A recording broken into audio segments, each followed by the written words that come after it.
आज हम ऐसे रोग की बात करेंगे जिसका दर्द 100 बिच्छुओं के काटने के समान है। उसे कहते हैं पथरी का दर्द। पथरी दो तरह की है।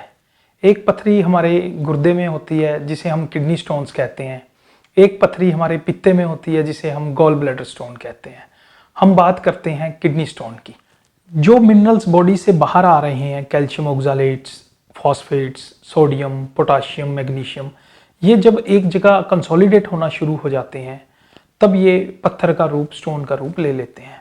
अगर हम दूसरी तरफ आयुर्वेद की बात करते हैं तो जब कफ पित्त की वजह से ड्राई होना शुरू होता है तो ये किडनी के अंदर स्टोन का रूप ले लेती है। अगर मैं इसे एक एग्जाम्पल से समझाना चाहूँ आपको, तो जिस तरह ऊपर से नदी बहती है हिमालय से और वो अपने साथ रेत को साथ लाती है, मिट्टी को साथ लाती है, और वो मिट्टी अगर किसी जगह पे रुकने लग जाए तो वहाँ वो रेत के पत्थर बना देती है, छोटे छोटे पत्थर बनने शुरू हो जाते हैं। इसी प्रकार जब हमारा ब्लड ऊपर से प्रेशर से आता है और किडनी में से पास होता है तो वहाँ उसका प्रेशर कम हो जाता है और वहाँ वो मिनरल्स इकट्ठे होने शुरू होते हैं। जब ये मिनरल्स एक दूसरे से जुड़ते जाते हैं और ऊपर से प्रेशर ज़्यादा नहीं होता तो ये स्टोन का रूप ले लेते हैं। जब ये स्टोन बनते हैं तो इनकी एक खासियत है कि ये अपने आप निकलते भी रहते हैं। जब इनका फॉर्मेशन का साइज धीरे धीरे बढ़ने लगता है, ये 3 mm, 4 mm, 7 mm ये ऐसे बढ़ता हुआ चला जाता है, तो ये जिस पाथ में से पास होना है वहाँ से पास नहीं हो पाते, उन नाड़ियों में से, नसों में से पास नहीं होते, तो वहाँ बैठे बैठे इनका साइज बढ़ता हुआ चला जाता है।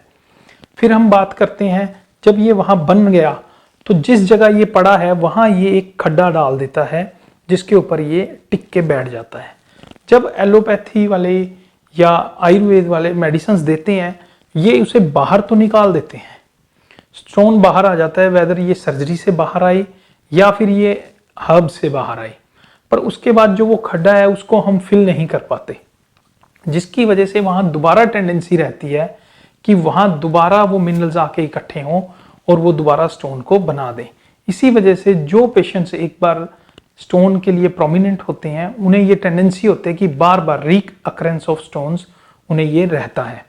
तो आज हमारा जो कंसर्न है वो है कि हम आयुर्वेद के माध्यम से कैसे इन स्टोन्स को बाहर निकालें बिना सर्जरी किए हुए, और उसके बाद ऐसी कौन सी चीज़ें हैं जिन्हें हम प्रयोग करें जिससे वो जो खड्डा किडनी के अंदर बना है वो भी बंद हो जाए। पर आयुर्वेद में ऐसी हर्ब्स हैं जो बड़े से बड़े पत्थर को तोड़ देती हैं, जो उस पत्थर को जैसे वो बना है पत्थर के ऊपर वो दवाइयाँ कार्य करती हैं और उसे वापस रेत की फॉर्म में, उन मिनरल्स की फॉर्म में ब्रेक करती हैं, छोटे छोटे पीसीज में ब्रेक करती हैं, जिससे वो छोटी छोटी नाड़ियों से होता हुआ मूत्राशय में आए और बाहर निकल जाए। जो कॉमन ड्रग हम यूज़ करते हैं जिसका सबसे अच्छा रिजल्ट है वो है पत्थर चट। उसके बाद हम यूज़ करते हैं पत्थर बेर का यूज़ काफ़ी अच्छा बताया गया है, नींबू स्वरस का अच्छा यूज़ बताया गया है। अब हम बात करते हैं घरेलू उपचार के बारे में। सबसे पहले हम बात करते हैं कुलथ की दाल की। कुलथ की दाल 50 ग्राम आपने लेनी है, आधा लीटर पानी के अंदर इसको रात को भिगो कर रख दें।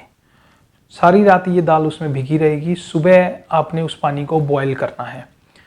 बॉयल करना है जब तक वो 1/4 ना रह जाए, 125 ml ना रह जाए। उसके बाद उस दाल को छान कर निकाल लें और उस पानी का आपने सेवन करना है। ये प्रक्रिया 7-8 दिन करने के बाद आप देखेंगे कि आपका स्टोन शरीर से निकल गया है। सेकंड हम बात करते हैं मक्की के बालों की, जिसे हम भुट्टा या कॉर्न कहते हैं। मक्की के बाल ऊपर से ब्राउन कलर के होते हैं, नीचे से सिल्वर। आपने ब्राउन कलर के बाल उसके कट करके निकाल देने हैं। सिल्वर कलर के बाल आपने 20 से 25 ग्राम लेने हैं। उसे आपने 500 ग्राम पानी के अंदर भिगो कर रख देना है। सारी रात ये उसमें भीगे रहें और मॉर्निंग में उसे जब आपने बॉयल करना है तो वो 125 ml जब पानी रह जाए उसके बाद उस पानी को छान कर निकाल लेना है और फिर उसे पीना है। ये भी प्रक्रिया आप लगातार कर सकते हैं। तीसरा मैं बात करता हूँ पत्थर चट की। पत्थर चट एक प्लांट है जिसका बहुत अच्छा प्रयोग बताया गया है, ये सबसे ज़्यादा कारगर है।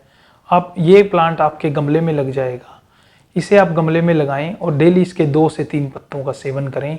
कुछ ही दिन में आप देखेंगे कि आप पथरी की शिकायत से दूर हो गए हैं। अब हम बात करते हैं मूली के बीजों का। 2 चम्मच मूली के बीज 2 गिलास पानी के अंदर भिगोकर सारी रात रख दें। सुबह इस पानी को उबाल लें जब तक ये 1 गिलास ना रह जाए। इसमें से मूली के बीज छान कर निकाल दें और पानी को पी लें। अब हम बात करते हैं जैतून के तेल के मिश्रण का। जैतून का तेल 1 चम्मच, नींबू स्वरस 1 चम्मच और मक्की के बाल 20 से 25 ग्राम। रात को उसी तरह मक्की के बालों को भिगो कर रखना है। सुबह 500 ग्राम पानी में भिगो कर रखना है। सुबह उसे उबालना है। जब वो 125 ग्राम रह जाएं, उसमें 1 चम्मच नींबू का रस और 1 चम्मच जैतून का तेल आप मिलाकर लें।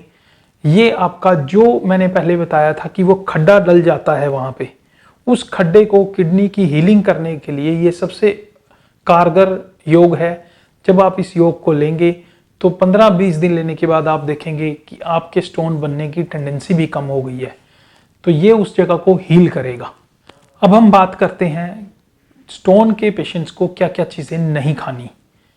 जितनी भी सीड्स की आइटम्स हैं जिनके अंदर बीज है वो आपने नहीं खाना, क्योंकि उसमें ऑक्सैलेट का कंटेंट ज़्यादा होता है। जैसे खीरा है, टमाटर है, बैंगन है, ये आपने नहीं खाना। टमाटर का आप थोड़ा सा प्रयोग कर सकते हैं पर बीज निकालने के बाद। आपने चॉकलेट का, राजमा का, पालक का, इन चीज़ों का सेवन बिल्कुल नहीं करना। आपने 2 मुही दालें, जो दालें बीच में से टूट के 2 हो जाती हैं, जैसे लोबिया है, उड़द है, इन चीज़ों का सेवन भी आपने नहीं करना। आपने जब कोई भी मेडिसिन लेनी है तो हल्की चीज़ों का प्रयोग करना है। जब आपकी हीलिंग पूरी हो जाए उसके बाद आप ये चीज़ें धीरे धीरे स्टार्ट कर सकते हैं। अगर फिर भी आपको लगता है कि आप किसी प्रॉब्लम से को फेस कर रहे हैं और स्टोन बाहर नहीं आ रहा, स्टोन का साइज बड़ा है, वो ब्रेक नहीं हो पा रहा है, बार बार अल्ट्रासाउंड कराने पर भी आपको पता लग रहा है कि साइज सेम है, तो आप वेद धाम फाउंडेशन को संपर्क कर सकते हैं। हम 1000 से ऊपर पेशेंट्स को ट्रीट कर चुके हैं जिनका स्टोन साइज 10 mm से लेके 25 mm तक था। हमने उन्हें बड़े अच्छे रिजल्ट्स दिए हैं और वो आज इस पथरी की प्रॉब्लम से मुक्त हैं। तो मैं अंत में भगवान धन्वंतरी जी से यही प्रार्थना करूंगा कि आप निरोग रहें, स्वस्थ रहें, आपकी आयु लंबी हो, आपका जीवन सफल हो। धन्यवाद।